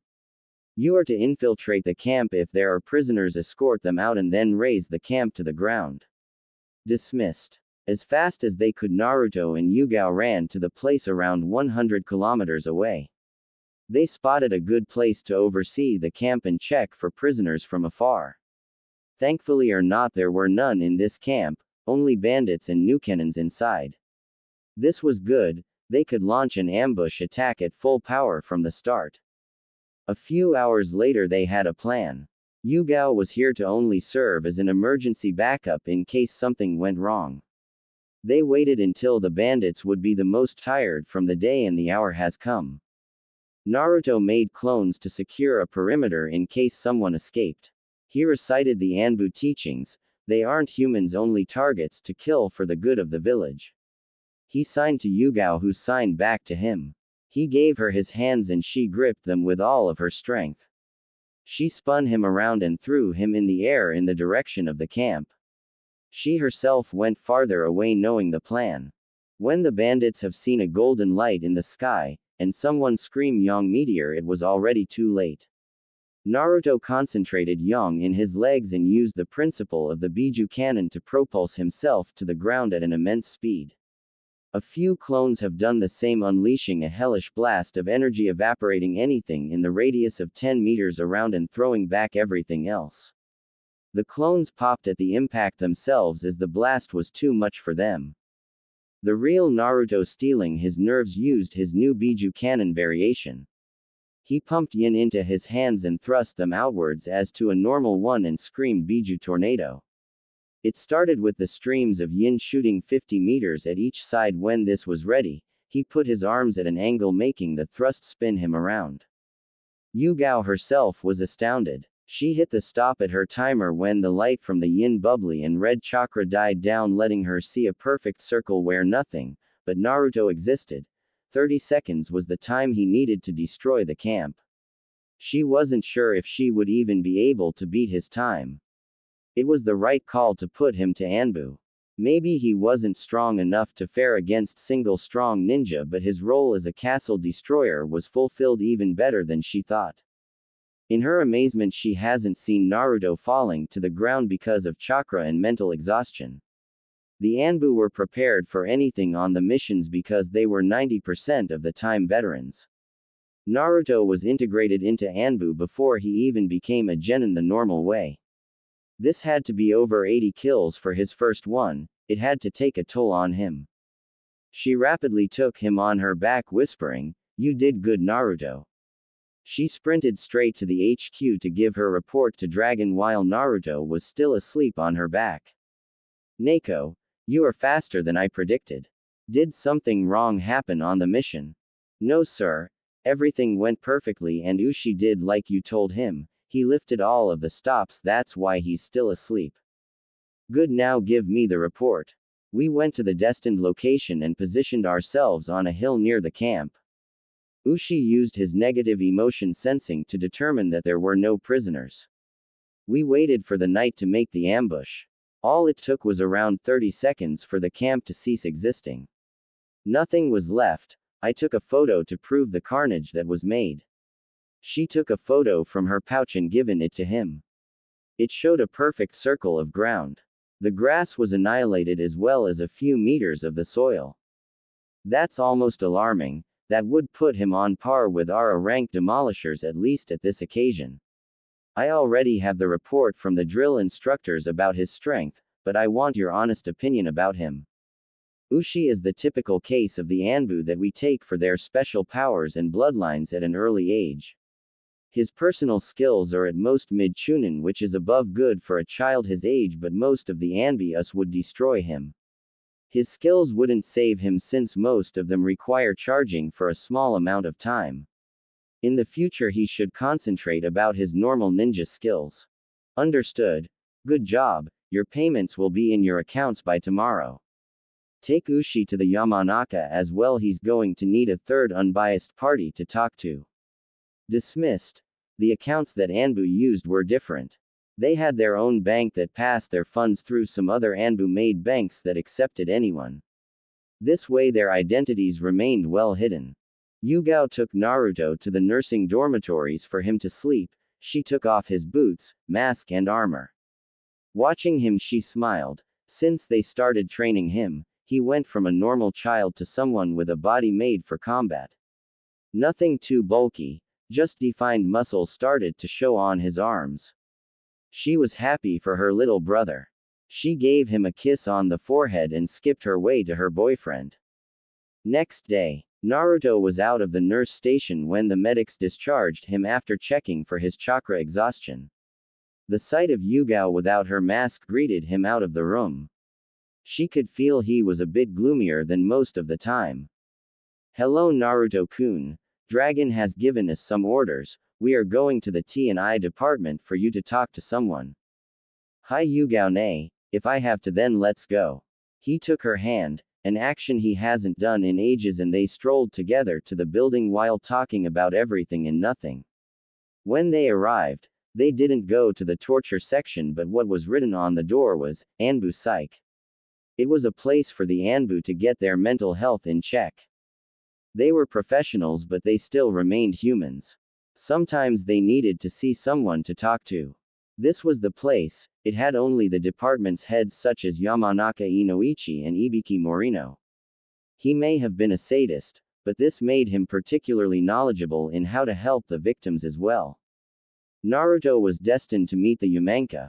He was the guy that served as the psychiatrist while Ibiki was more of a psychologist. Entering the room, he has seen a platinum blonde man around his late 30s. He had a kind smile looking at his next patient. Good morning Naruto-kun, in here you aren't exactly an Anbu, you are my patient. That's why we will be on the name basis. Do you want Yugao to stay with you or do you prefer her to wait for the conclusion? I prefer to be alone for this. No offense Yugao nay but with you here I won't be as comfortable as with a stranger that won't judge. She understood that very well. Close people tended to either try to help with soothing words or would judge you even if in the slightest. He needed someone that would just listen or give genuine professional advice. I will wait outside, don't worry Naruto-kun, said Yugao quitting the room. Do you want to start Naruto-kun? Or would you prefer for me to ask questions? Inoichi asked. I want to start before the feelings of yesterday start to fade. You see I was in the class with one of your clan members Ino. While she is learning how to throw shuriken in the academy, I was already killing people. I knew what it entailed thinking I was ready. And I was until I have seen the massacre that I did yesterday. I have killed around 80 men in a time span of 30 seconds. And it was only the first time, I will do these missions often now. I know that I was always supposed to be a weapon for this village. It scares me that I will grow so accustomed to this that I will lose my humanity and become the monster the villagers always wanted me to be. Inoichi was listening intently, noting everything on a piece of paper. He could see the emotional turmoil in Naruto's eyes. It was true that he became one of the youngest demolishers in Anbu, and considering his upbringing it wasn't the perfect place for him to be. But he was the ultimate weapon to be for the village, he knew it himself. It was too early for that, but they didn't have any other option. Putting him inside a normal cell would only serve as a balance breaker. Listen Naruto-kun, we all think we are ready to kill when we quit the training, every time it backfires on us. Most of the veterans have mental problems that they cope by having strange quirks. You will understand in the future if you meet some of them. You killing these people was the only option we had. You protected the new generation this way. We never grow accustomed to the killing. It becomes a part of us that makes us protect our companions from the fate that we give to others. The Anbu Creed is a testament. We fight to win. We fight from the shadows to protect those that can't protect themselves. Remember that you aren't killing people, you are saving those that would end up hurt. Naruto widened his eyes hearing those words. He never understood what they actually meant. In his juvenile mind the Anbu killed, deceived and stole for the village. The real fact was that they protected everyone by doing it. Thank you, Inoichi-san. I think you just gave me a new understanding of what am I doing. Can I come see you or Ibiki-san in case I need to talk to anyone? Of course, Naruto-kun. Now let's call Yugao back inside to give her a debrief. He opened the door and asked Yugao to come in. Now I explained to Naruto some things. Please make sure he gets some rest from the missions. I showed him the meaning of your own creed to make sure that he knows why he is sent on those missions. I would advise to bring him to me around once a month, we don't want another Itachi. He spoke with a sad face, remembering the night when the boy killed all of his clan. Understood Inoichi, I will see to that. I think Dragon will give him at least 2 weeks of leeway. With that they quit the office going to the HQ to get their civilian clothes. And finally go home for Naruto, who hasn't been there in almost 6 months. That was the rule for new recruits during their training. You stayed at the designed dormitories and slept with the others. Naruto had a bad feeling about it, knowing that probably his apartment would be destroyed like always. He was right, the door was destroyed, the windows broken and the inside empty with a homeless being inside. Sighing he went away. No need to get there anymore, he would sleep at the HQ. Yugao didn't have anything of that. She gathered Kurenai and Anko and the four of them went to Naruto's favorite restaurant Ichiraku Ramen. After the small chit-chat with the chef and his daughter, his ex-sensei started talking. "So how is your new life, Naruto-kun?" asked Kurenai, sipping the broth. "Rough. I had my first mission yesterday. It only showed me how different the world outside was and how much I wasn't prepared for that. Other than that, someone destroyed my apartment. I will need to sleep at the HQ for the moment," he said with a carefree voice as if he was talking about the weather. "I would take him in, but Hayate and I just bought the house, and we're still moving, so there isn't much space with all the cartons," said Yugao. Kurenai couldn't take him in as well. She was living in a small apartment and there wasn't any place for an extra bed. Anko thought about it for a second. "I could take him in. I don't have enough space for the second bed, but my couch can deploy to make an emergency bed." "Are you sure, Anko? Nay. I don't want to be a bother. Especially since I could go on missions in the night. Don't worry, this happens to all of us. Let's just call it a payback for the seal." "Thank you, Nei-chan. I will pitch to the rent though." They finished their bowls or four for Naruto and went their ways to their respective houses. Time skip 2 weeks. 2 weeks have passed since that day. Dragon truly gave him this time off duty. Naruto used this time to train himself. He wasn't able to reach anything other Chunin right now. His age blocked him for the moment, but he polished everything he could in the time until one of the mind gates opened, transferring him the knowledge of one jutsu, the Rasengan. His father had much faith in him to give it so soon to him. It was a great addition for his arsenal. He needed this kind of short-range firepower. While mastering it over the course of 2 weeks, he made progress with a side project of his, the Yang laser. He found a way to concentrate the Yang into a thin beam that had power to punch 4 centimeters wide holes straight through rocks. He found out the hard way that he couldn't do the same with the Yin. It didn't have the force to stay coalesced for a long time, resulting in a blast of Yin that covered everything in it, burning it like napalm. He was thankful that he coated himself in Yang before the Yin hit him. Today he was called back by Dragon for a new mission. He grabbed his gear and put his mask on. Anko was still sleeping, so he left a note on her nightstand that he was gone. He shunshined to the office where Dragon has thrown a scroll at him. "You are to go to the border with the grass country. Some agents are already there. You will transfer these orders to them and help the apprehend or kill the newcannons that will try to cross the borders." Dismissed. Run fast. Naruto didn't wait for Dragon to take another breath. He was already running through one of the tunnels under the village that would let him go straight to the mission point. Exiting the tunnel, he took out the bingo book, reading the files of the newcannons. Mizuki, 27 years old Chunin. Nothing special. Kill on sight because of his uselessness.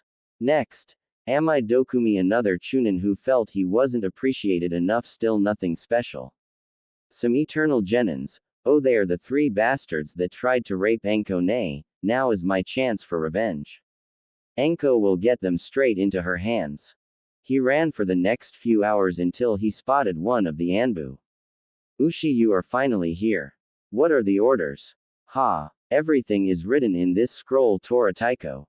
After reading the scroll, Tora showed Naruto the way to the camp. There was a map where X were the possible traversing points for the nins. He ordered Naruto to make some clones to take watch there. "Tora Taiko, I have a request. Let me capture the eternal genins. They will be a gift for someone. As long as it doesn't compromise the mission, you are free to do it." "Thank you, sir." Night has fallen and one of the clones just popped, signaling Naruto the location of the runners. Signaling to his commandant, they all went out. First appeared to be Mizuki. Naruto never liked the bastard in school. Now he knew why. The other agents wanted to jump in, but Naruto showed the sign to halt. He extended his finger and created a vortex of yang around it.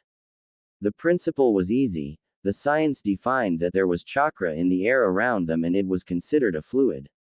By making the yang spin, it created a fast-moving chakra with lower pressure. The Venturi effect applied to it, making the beam concentrated. He shot his Yang laser straight at Mizuki's heart. The effect most instantaneous, the blunt force of the impact instead of evaporating the flesh punched a hole in it, making a huge part of his heart fly out. He was dead. The agents ran straight to Amai Dokumi, killing him in an instant. They frowned under their masks when they heard a sizzling sound under his vest. The bastard would try to injure them even in death. They ran away as fast as they could, but Shika equals deer was hit with a shrapnel of wood that went through his leg. Naruto wanted to go straight to the other 3 targets. He was stopped by the explosion and the feeling that Shika was badly hurt. He created a clone to follow the genins, who ran back into the forest and rushed to his ally. Everybody get away from him, I will heal him. Don't worry, in a few seconds you will be in perfect shape. Taiko, the other targets are followed by my clone. He put a lingering flame of yang on his finger. Shika was scared seeing what it has done before. To his astonishment, he didn't feel any pain as the flame urged the wound to close. With a short thank you, he stood up. Naruto ran back to the first mission. Who would have thought that a kid could be a demolisher and a medic at the same time? Murmured Shika, and everybody around nodded. They went back to the corpses of the victims to dispose of them. Naruto joined his clone and quietly took out his wakizashi. Pumped yang into his legs and ran straight at the cowering eternal genins. They couldn't react when the same golden flash appeared between them. Naruto used the Hin no Jutsu at the last moment of the swing to extend his range, cutting all of their Achilles tendons, making them fall. He took the prison scrolls given to him by his squad and sealed them inside. The mission was done. The squad could head back home without any casualties thanks to Naruto. That would earn him some points with the other Black Ops. The road was silent for the most part, only Shika said a louder thank you to Naruto for the quick help. Once again, they were all in the dragon office. He was too often in this place. Good job everyone, I will take the prisoners and heads of the runners to the T&I. Dragon Taiko, can I give the prisoners to Anko myself? Yes, give the heads to them as well. Dismissed. Naruto ended in the T&I building using the tunnels under the village. It was convenient for them. Instead of going around the buildings, they head straight roads to every important place in the village, such as hospitals and administrative buildings. He has seen Anko lounging on a couch drinking coffee and chatting with Ibiki about a new torture she invented. It was deranging to hear them laugh about it. Maybe these were the quirks that Inoichi told him about. He put his mask on his belt and greeted the both. Hello Ibiki-san, Anko ne. I have brought you some gifts. 2 heads to scan and 3 eternal genins that you know pretty well, Anko ne, he said with a mischievous smile, throwing them the scrolls. Anko reciprocated the smile with her own and stood up. I think I will test what we were talking about earlier than expected, said Anko. Later that day, all they learned was the fact that someone offered them a place in grass country, but they didn't know who. Anko faked the fact that she knew they were telling the truth and played with them for a long time after that. They died the next day. Time skip 4 years, Naruto's 13. Yo, if you didn't keep track with the ages. Naruto lounged in his and Anko's house. It wasn't particularly big but had 3 rooms and 2 bathrooms, which was more than enough for them. After a month of living together, they decided to buy a place for them. Naruto, having the pay of an Anbu, helped greatly in the effort. Speaking of him, he had grown quite a bit. His puberty began around a year ago. Anko still made fun of him, remembering his voice change. He has grown to around 1.65 m, slightly above average than guys his age. The added testosterone in his body defined his muscles, making his shoulders and biceps visible thanks to his sleeveless shirt. His wardrobe didn't change much since that time. The biggest change was in his hair. He learned on a mission in Land of Earth that his spiky blonde hair made them remember the Yondaime, his dad. So, he had let it grow to a point he could make a short ponytail out of it. He slicked it all to the back, this way it didn't catch too much light on stealth missions. His face matured without any baby fat thanks to constant missions and training. His puberty did him another favor. It destroyed the roadblock in his training.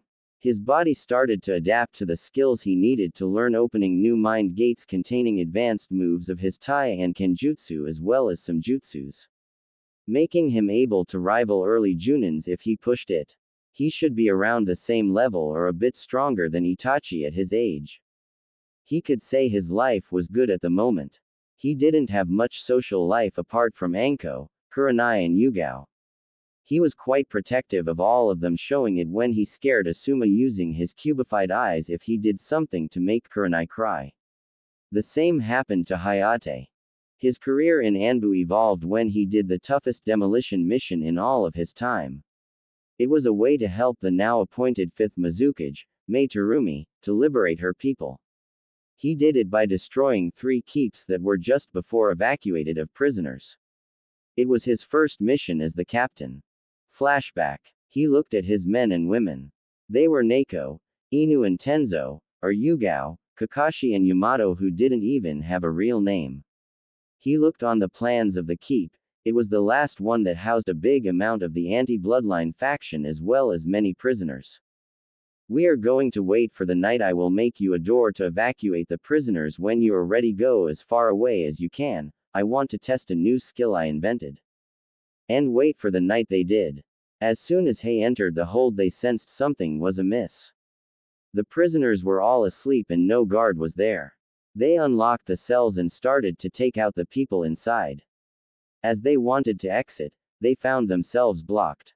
All of the ninja that were supposed to be inside waited just outside the wall. It was an ambush. They had to be informed about the other keeps. Fast, Neko, Inu, take the prisoners outside and run. I will hold them here. Tenzo, assist me. This wasn't time to question the orders and they did as told. For the next hour they transported the people inside while Naruto and Yamato fought for their lives, with Naruto healing Yamato anytime he was hurt. They seemed to just never end until Kakashi came with good news. The prisoners are outside, he screamed. Good, now run. Tenzo, close as many as you can in a dome and run as fast as you can. I will make them disappear. Tenzo nodded and gathered the most chakra he could without hampering his escape. Mokuten. Mokujoheiki. He screamed, proud of himself, closing all of the assailants in the dome and ran away as fast as he could. When Naruto sensed them far enough, he launched his new technique. He made holes in the dome with the yin and put his hands in them. He created 2 balls, one of yin and one with yang inside. The idea behind was that when both of those would mix, they would produce neutral Biju chakra. In this case he slammed them together, making the mixing far too fast, resulting in a chained reaction explosion. He screamed, Yin Yang Nova, and let the balls slam into each other as far away from him as he could, and taking cover himself. The dome opened on the top and released a beam of light to the sky. He would have to calibrate the power output another day, happy with the result. After which he coated the keep in the yin to melt it to the ground. Flashback end. That was one of many demolition missions that Naruto took. He remained on the sofa until an Anbu came to his house and told him, Ushi the Hokage requests your presence. With a sigh, Naruto prepared himself for another mission in his mind and Shunshin to appear on his knee before the Hokage. Strangely, next to him was Inu in the same position. Please stand up, Naruto-kun, Kakashi.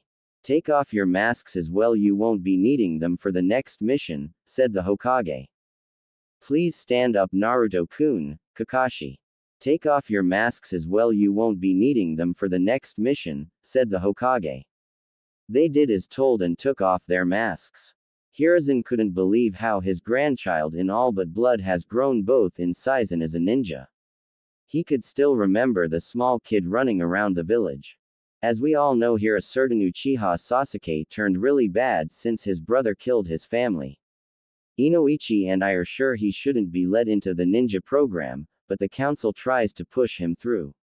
Kakashi, Naruto-kun, this mission entails you to become normal ninja. Kakashi, you are going to be their team sensei. Naruto-kun, you are to pose as a genin. Your team is going to be composed of yourselves, Sasuke and Yamanaka Ino. Getting apprehensive looks from both of them, he continued. This team is made entirely to keep the Uchiha from doing something stupid. Ino doesn't know it though, but her clan's skills will be useful in knowing what happens in the head of the boy. Secondly, her father, Inoichi, wants you, Naruto, to set her straight. Ino was Inoichi's daughter. The sly fox never mentioned it. Oh well, he helped him so many times that doing him a favor wouldn't hurt. As the Sandaime ended the mission detail and told them the pay of an A rank to both of them every 2 weeks as well as what they earned on missions, both of them quit the office. So Kakashi-sensei, what are you planning to do? You can go full out on missions, but I'm supposed to be a lowly genin. I know that you are going to test us even if we must succeed anyway because of the council. Don't worry, just don't put too much of a show. After all, you were an apprentice from the age of 8, right? As for the test, it's the bell test I told you before. If they don't cooperate, I will give them to you to make it seem like at least you want to work together. Kakashi replied with mirth in his voice. They quit the building and went their ways. Naruto went home and sat next to Anko on the sofa sighing. What's going on, Naruto-kun? The mission didn't go well. No, it went perfectly. It's the mission itself. Kakashi and I are to babysit the Uchiha, Prince. I'm supposed to work as a genin. A genin when I can destroy strategic points of entire armies myself, earning an S rank in Demolition Division. Now I should barely be able to hold a kunai. At least the pay is good. He ranted, to which Anko patted his head to then put more oil into the fire. Don't forget about the D ranks, she reminded him with a smirk, to which Naruto thought he was going to cry. At least team placements were in a few hours. Naruto made his way to the academy in his normal clothes, leaving the Anbu gear in the HQ in case he was called for emergencies. He put up his cloth mask and went inside the classroom, which was empty for the moment. He may have a painful mission right now, but he would still play with the Uchiha boy. He seemed to forget they were the same age. People began entering the room noticing the new arriving member, but no one tried to speak to him because of the aura that he exuded that said, "Don't talk to me." The class was finally full, and the teacher came in. At this moment Sasuke, against his judgment, wanted to show his dominance over the new kid. He was an elite, after all. He came to Naruto, who was laughing with Kurama about what was going to happen. Sasuke opened his big mouth and spoke. "What's your name?" "I'm gay," Naruto replied. "I'm gay, fight me." Sasuke didn't catch what he said until it hit him when everybody was keeping in the laughter until everybody burst out and Sasuke went back to his place to stare at the wall. Naruto gave a mental high five to Kurama. Iruka composed himself from the scene. This was the supposed guy that would fill one of the teams. He did his speech of proudness and will of fire and began naming the teams. Team 7 will be Sasuke Uchiha, Ino Yamanaka and what? Uzumaki Naruto. At this moment Naruto took off his mask, showing his whisker marks, and gave Iruka a friendly wave. "Long time no see, sensei. Yeah, since you guys missed a member for the teams I was recalled from my apprenticeship." Ino was ecstatic. 2 good-looking guys on her team. She needed to know more about Naruto at this moment. She would question him later though. Iruka continued, a bit baffled. "Your sensei will be Hatake Kakashi. Next, Team 8 will be Hinata Hyuga, Kiba Inuzuka and Shino Aburame with Kurenai Yuhi as your teacher.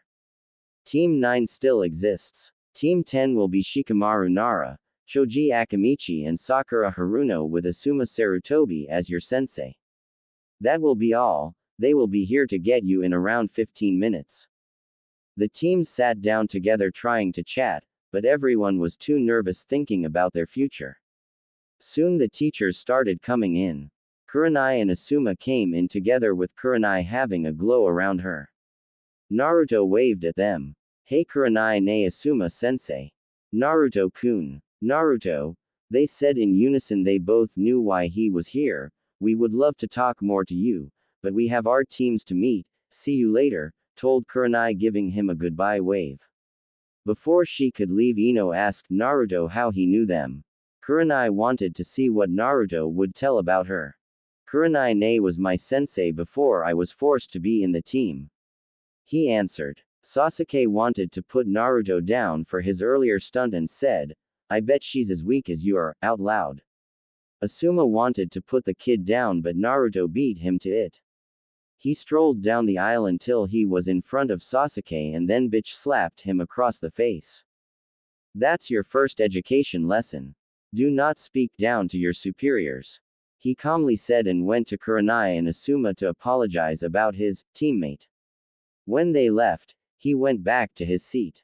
The Hokage made him babysit the brat so he did. The class soon emptied leaving only the Team 7 waiting in the room.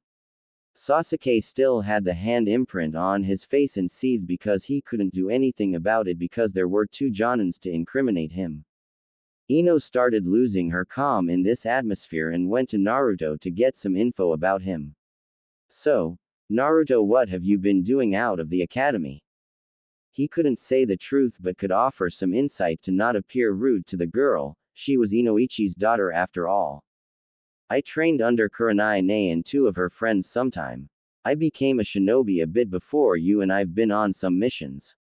Our teacher won't be coming for at least 2 hours. I'm going out. If he comes earlier tell him that I will be at the usual spot. Before he could leave, Ino grabbed his arm and asked if she could come with him. He didn't see any problem with it. Sasuke would stay anyway if Kakashi comes back earlier. They went to Naruto's house. Opening the door, he saw Anko's boots, so he screamed, Anko ne, I'm home with a teammate, so in case you are once again in your underwear put at least the bathrobe. This made Ino blush a bit. It was the first time she was in a boy's house. Naruto, just give me a minute, I'm in the bathroom, they heard Anko reply, and a moment later she came down in a bathrobe with still wet hair. My Naru-kun has brought a girl home already, you grow up so fast, she mock cried and wiped a tear. Not funny, Anko ne, she really is just a teammate, after all, we met for the first time in about 5 years. Kakashi-sensei is late as usual, so I came in to grab a bite. This made Ino sadden a bit, she wasn't even a friend for the moment. Well, she could only blame herself because she never talked to him. They went to the kitchen and Naruto asked Ino if she wanted something to eat. She didn't because she was on a diet. He sighed, he would have to beat it out of her soon but it could wait for now. While he was cooking some simple fried chicken, Anko took out a cold beer out of the fridge. They seemed so comfortable around each other from Ino's point of view. She started asking her questions. You called Kurenai-sensei, Kurenai ne before and now Anko-san, Anko ne. Are you all related? It's Anko or Anko-chan brat. I'm too young to become a san. And no, we are not related. We are all really close friends to the point where Naruto became our family in all but blood. That's why we live together. Anko answered. It's Ino, not brat. Yeah, I know you are Inoichi's daughter. For now, you are still a brat to me, kiddo, until you prove to me that you are a real kunoichi. She took another sip of beer. That meant that Naruto has already proven himself to her. The afternoon went calmly with Ino and Naruto chatting and bonding over some tea. It was time to go back to the academy. Naruto didn't feel like running, so he grabbed Ino's hand and shunshined them both in front of the class. Sasuke was still in the same position as when they left. It had to be some record for staying still for so long. Did he even blink? They weren't sure. 5 minutes later, a silver-haired man came inside. You are my kids now, meet me at the roof, Kakashi would pay for that. Naruto took Ino's hand and shunshined once again them both to the roof, leaving a baffled Sasuke seeing the supposed weak link of the team using it. He lifted his butt from the seat and went to the stairs himself.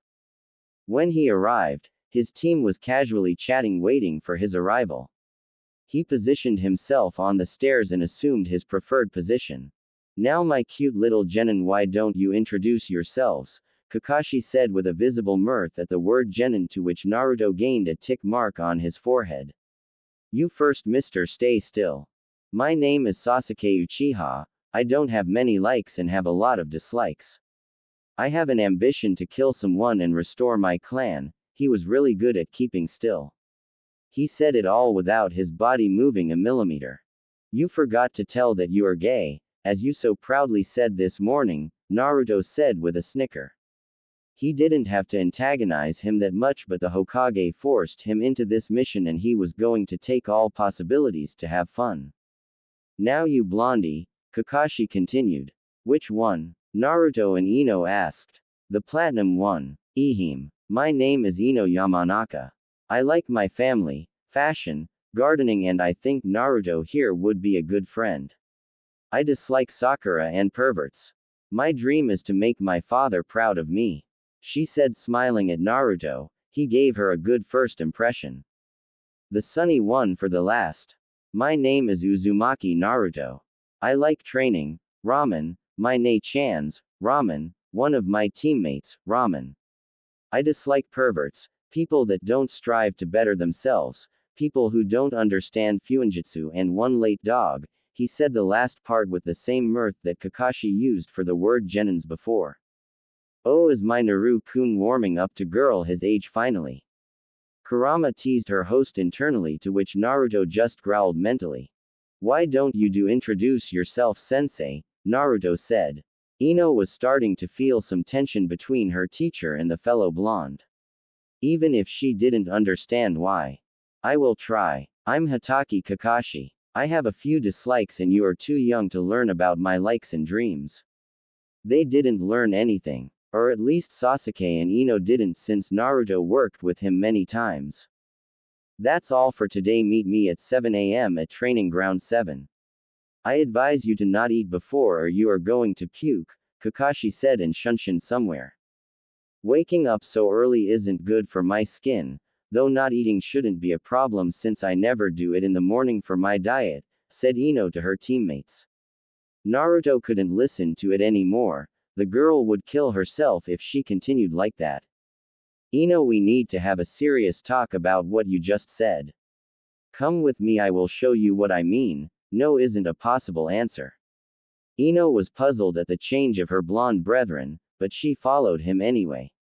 They ended up in a bar only for the shinobi. That way, if anything happened while drunk, the civilians weren't hurt. Inside they found out Kurenai, Yugao, Anko, Asuma and Hayate chatting and sipping alcohol. They have seen each other, and before Ino knew, she was already talking with some jonins. How did Naruto know all of them? So, Naruto, what do you wanted to talk about before? She asked. Anko nay, Kurenai nay, Yugao nay, can you stand up for me for a second? They didn't see why, but they did anyway. Ino, look closely and tell me, do you think that they would be what guys would call hot? This made Ino blush and all of the adults look critically at Naruto. Does our Naruto-kun feel attracted to his sisters? Asked Yugao looking at him. Asuma and Hayate looked at him wanting to know as well if he had a sister complex. Truly they wouldn't even be surprised by it.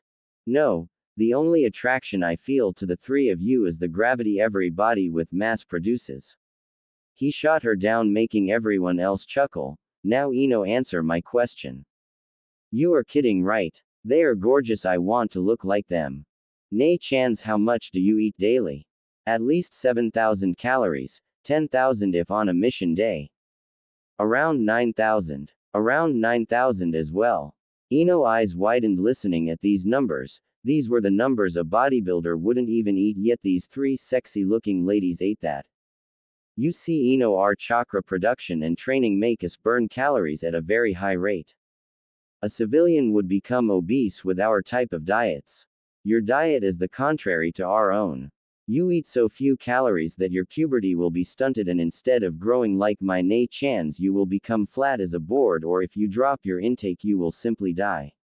And you don't want to feel that, I assure you. He said the last part so quietly that it was barely audible. Ino was asking herself what he meant by that. She looked at the jonins around her and did something she never thought she would. She went to the bar and asked for the biggest burger they served. She struggled but ate all of it, taking to heart what was said. Good job, kiddo. You just got yourself one step out of being a brat, said Anko. A praise of a Jonin felt so good to her ears. To give you a hint, the next step would be to start training to make yourself an example for other kunoichi. See Ino, everybody wants to help you here. Take their advice and make yourself better one step at a time. At last, most of the kunoichi are already at least pretty and you have what it takes in face department. Since Anko ne is drinking, I guess that she won't be up tomorrow until noon. I will come to your house at 8 a.m. and make you a nutritious breakfast because I bet you don't know what to eat now. Don't worry, Kakashi-sensei is always late at least 2 hours, we will have the time. Naruto said, oblivious to the looks of the adults were giving him. Thank you, Naruto-kun, she answered, adding kun to Naruto's name before they realized the looks they were given. Our Naru-chan doesn't like his sisters because we aren't blondes. I would hurry up, Anko-chan or Naru-chan will find a special someone before you, said Kurenai. The trio could only blush at the laughs that were directed at them. We should go, Ino. The bar will change to full drinking mode and we aren't old enough to stay. Goodbye, everyone. I will come fetch Anko at 1 a.m. like always, making Anko blush even harder. Who was the real adult in their house? Naruto brought Ino home where her father mouthed a thank you to Naruto, seeing her daughter so happy. He was even more thankful when she asked for extra training even if it would break her. She had long arrears in her career. Like Naruto said, he went to the bar at 1 a.m. to fetch for Anko, who had drunk a bit too much. He shunshined them to the house, taking off her clothes and putting her to bed. He went to his own ready for tomorrow since he knew what Kakashi planned. Next morning, Naruto knocked on the Yamanaka's house door. The one to open was Inoichi, who did take Naruto aside for the moment. Why are here so early, Naruto-kun? And what did you do to my daughter? She asked for a big meal and training yesterday. It's simple, I brought her to talk with Nei-chans, who showed her the real meaning of being a kunoichi. And for my presence, Kakashi will give us the bell test, and I know that she doesn't know how to make a proper breakfast. I proposed to make her one yesterday and she agreed. Thank you. You don't know what it means to me to see my princess to take her career seriously. Now come in, she's already waiting. Naruto came inside and have seen Ino checking her gear for the day.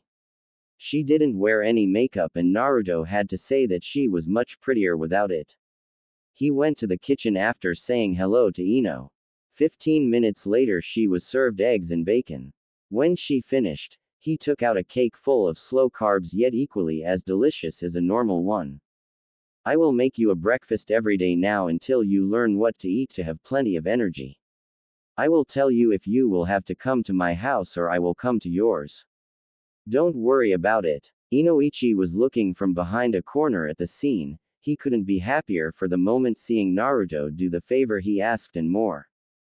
We should get going. Kakashi-sensei will probably arrive in about 20 minutes.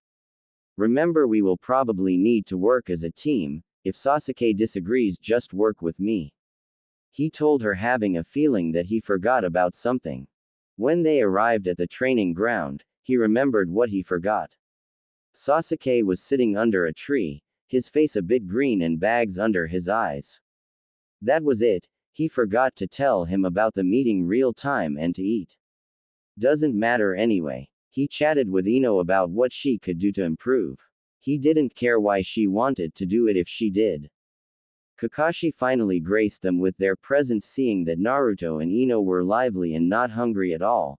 On the contrary, Sasuke was sitting under the tree looking as if he was going to die any moment. Maybe it would force him to work with the team. If not, they always had a backup plans. Kakashi smiled at his students and walked near them. We are going to have a test today, the real genin test. What you had at the academy was just an exam to see if you have more than 3 brain cells. You will have to get those 2 bells off me before noon. The person that doesn't get them will be sent back to academy. Now 3.2.1. Go. As soon as he said it, Naruto grabbed Ino and ran to hide. Sasuke, though, stayed in the field looking at Kakashi straight in the eyes. Now Sasuke. You should have done the same that your teammates did. You would have more chance if you ambushed me. After all, you are only a genin. Kakashi said while opening his orange book. Sasuke thought he was the one being taunted, but the real victim was Naruto, who promised death in great suffering to Kakashi. I don't need an ambush, I am an elite of the shinobi, Sasuke proudly said. Kakashi could only curse the council for giving the boy such a megalomaniac view on life. You see, Sasuke, just by staying here proves you are not an elite, as you like to call yourself. A real elite would look for any opening like Naruto did when he ran before I said go and brought his teammate, doubling their chances of survival. Sasuke seethed at being put down and rushed at Kakashi at an impressive for a genin speed. But compared to his brother or the powerhouse he had on the team, it was nothing. He just had to keep his eye off the book to not take a single hit. Meanwhile, Naruto and Ino observed the situation. Naruto was cursing Kakashi in his mind and Kurama was having a giggling fit at his expense. This idiot is going to kill us all. Wait, no, if it plays right, we can salvage this situation. Ino, will you work with me? If I get a bell, I will give it to you and go back to apprenticeship. He lied to her, but this was the protocol. She nodded. He already helped her so much she would give the favor back. That's what we are going to do. He explained her the plan he had made according to what Kakashi was doing. Soon enough the occasion arose. Kakashi bound Sasuke to a tree after having enough of this useless battle. He went back to a rock to sit down and enjoy his fine literature. As soon as he sat down, a smoke bomb went off as well as kunai sailed to him. He caught it with ease, but the sizzling sound at its bottom unnerved him. The exploding tags were just about to explode. He did a swift kawarimi. Naruto really wanted to kill him for the taunts before. He was glad that Naruto couldn't go full bananas on his with the onlookers. He looked around to see Ino cutting Sasuke free. He wanted to throw a kunai at her, but something stopped him. I won't let you, futon. Daitapa. He pushed Kakashi back, making a smoke screen out of the dust. He jumped straight in with two kunais. Kakashi, we have a problem. If Sasuke agrees to our plan, I feel he's going to try to incinerate us both with his Kaden Jutsu. If he does that, you won't be able to make a lie good enough to make us pass for the teamwork, Naruto said while striking the kunais in his hands. It was a stupid and effective method to simulate the sound of battle. I had a plan for that. Just be sure to remember the third law of the Anbu code. The life of your friends is more valuable than your own, they both said. Okay, Kakashi, now kick me out of here and do what you have to do. Fast before the dust falls. Naruto flew out of the plume of dust, making his fall even more dramatic to accentuate the strength difference. If he ever wanted to quit being ninja, he would become an actor for sure. He sensed what happened. Kakashi came out of the woods with an unconscious Sasuke and a wiggling Ino. These games tire me. I will give you a chance, you or her. If you don't kill yourself, I will kill Ino and then seal Sasuke's chakra for good. At least he will make a good breeding stock. Kakashi making a chidori to show his point. Naruto didn't hesitate. He took one of his kunai and plunged it in his abdomen. He was sure that Kakashi would stop him millimeters away, but no, this bastard let him stab himself. He was going to his life up so much that even his mother wouldn't recognize him. Ino was too shocked of what has just happened. Her new friend has just killed himself to protect her. She felt so weak seeing Naruto fall to the ground. She wiggled herself free and ran to him. Kakashi-sensei, why? Please help him. She cried, but before she could finish, Naruto was already taken by Kakashi to the hospital. Come with Sasuke to the hospital in a few hours, I will give you a response for that. Meanwhile, Naruto has just closed his wound with the yang and whispered to Kakashi, I will hurt you so bad, you bastard. I will ask Anko to lend me her torture tools. I would sleep with one eye open from now on if I were you. Kakashi gulped, knowing that Naruto was capable of doing it. Maybe he really pushed it too far. A few hours later, Ino came to the hospital with Sasuke. She had to almost beg him to come, but finally he relented.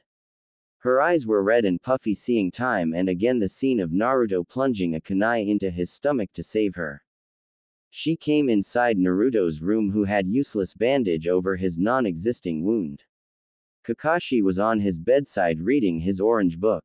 Ino, seeing this, seethed in anger, not understanding how their teacher could be so insane and insensitive. Little did she know that she was in the presence of two insane Anbu. Naruto-kun, are you alright? How are you feeling? I'm so sorry for being so weak, she rushed to him. Naruto felt bad for making her this worried, but he didn't have a choice that time. Yeah, I'm alright, Ino. I missed any vital organs on purpose, they only had to stitch me up a bit. Don't worry about being weak. Nobody begins strong. The fact that you see that you need more training is a proof of your strength already, he said with a smile which lifted her spirits. Now Kakashi-sensei, why did you let Naruto stab himself? And now you are here like nothing happened. She screamed at Kakashi. That's because Naruto found out the true meaning of the test, it was about teamwork. You listened to him, but Sasuke didn't even want to hear any explication, right? She nodded her head. It was as he always knew what they were doing in the forest. You see, Naruto became a shinobi before you and already went on some missions outside the village. He understands what the will of fire means. He didn't hesitate one moment to sacrifice himself for his teammates, and I needed you to see it in the first place. My late friend once told me, the one who breaks rules are scum, but those who abandon their comrades are worse than scum. Naruto did exactly that. He preferred to forego the rules of mission completion for your sake. Learn from this experience and get your understanding of the will of fire. He let them ponder that for a bit. Ino seemed to understand what Naruto has done. As for Sasuke, he thought that Naruto should sacrifice his lowly life for himself. Now that this explanation is done, because of Naruto you all pass. Meet me tomorrow at noon to let Naruto heal his wounds, Kakashi said, and quit the building through the door to get the newest Ika. The truth was, Kakashi would sleep now in case Naruto exacted his vengeance. Sasuke followed his suit. Naruto-kun, are you sure you are alright? You stabbed yourself pretty deep. Don't worry, Ino. I heal very fast, and with the help of Medic Nin I will be up by tomorrow. Now get something to eat and train. If you need some help you can come back or ask Anko if she's home. He told her, shooing her out. It wouldn't be good for her to lose the motivation she got just before. She went out and Naruto planned his vendetta against Kakashi. If he had to be serious, the plan was already in action.